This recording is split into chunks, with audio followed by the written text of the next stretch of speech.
Governor ഭരണഘടനയെയും ഹൈക്കോടതി വിധിയെയും വെല്ലുവിളിക്കുന്നുവെന്ന് സിപിഐഎം സംസ്ഥാന secretary M V. Govindan master. Governor തന്നിഷ്ടപ്രകാരം വിസിമാരുടെ നിയമനം നടത്തി. ഗവർണർക്കെതിരെ അതിശക്തമായ പ്രക്ഷോഭമുയർന്നുവെന്നും ഗോവിന്ദൻ മാസ്റ്റർ പറഞ്ഞു.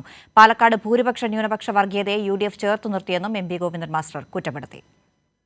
ഭരണഘടനയെയും ഹൈക്കോടതി വിധിയെയും വെല്ലുവിളിക്കുന്ന ഗവർണർക്കെതിരെ ശക്തമായ പ്രതിഷേധത്തിനാണ് സിപിഐഎം തീരുമാനം.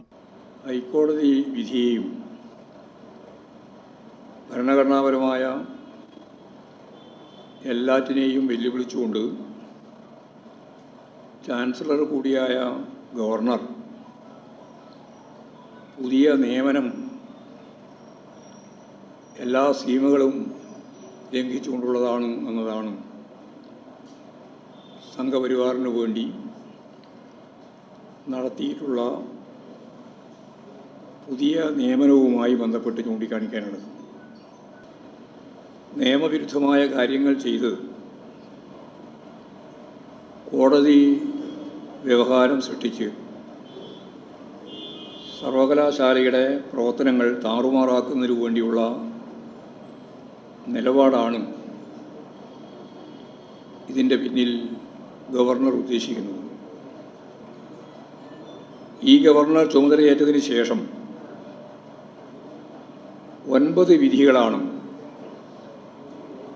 ഇദ്ദേഹത്തിനെതിരെ കോടതി പുറപ്പെടുവിച്ചിട്ടുള്ളത്. കാവ്യവൽക്കരണത്തിനു വേണ്ടി നടത്തുന്ന പ്രവർത്തനത്തിൻ്റെ ഭാഗമായിട്ടാണ് ഈ നടപടികളെല്ലാം എന്ന് നമുക്ക് കാണാൻ കഴിയും. അതിൻ്റെ ഏറ്റവും അവസാനത്തെ ഉദാഹരണമാണ് സാങ്കേതിക സർവകലാശാല വൈസ് ചാൻസലർ ചുമതല ഏറ്റെടുക്കുന്നതിന് സർവീസ് സംഘിൻ്റെ ഓഫീസിൽ ഗോൾവാൾക്കറുടെ ചിത്രത്തിന് മുമ്പിൽ നമസ്കരിച്ച് ചാർജ് എടുക്കാൻ വന്ന വൈസ് ചാൻസലറുടെ ചിത്രം. ഗവർണറുടെ ഈ നടപടിയെ സംബന്ധിച്ച് UDFകാരുടെ നിലപാടെന്താണ് എന്നറിയാൻ താല്പര്യമുണ്ട്. കാവ്യവൽക്കരണത്തിൻ്റെ ഭാഗമായിട്ട് ഗവർണർ നടത്തുന്ന ഈ നടപടികളെ മതനിരപേക്ഷ ഇന്ത്യയോട് താല്പര്യമുള്ള മുഴുവൻ ജനങ്ങളെയും അണിനിരത്തി പ്രതിരോധിക്കുന്നതിന് വേണ്ടിയുള്ള ശക്തിയായ പ്രക്ഷോഭങ്ങളും സമരങ്ങളും രൂപപ്പെടുത്തേണ്ടതുണ്ട് എന്നാണ് ഞങ്ങളുടെ കാഴ്ചപ്പാട്.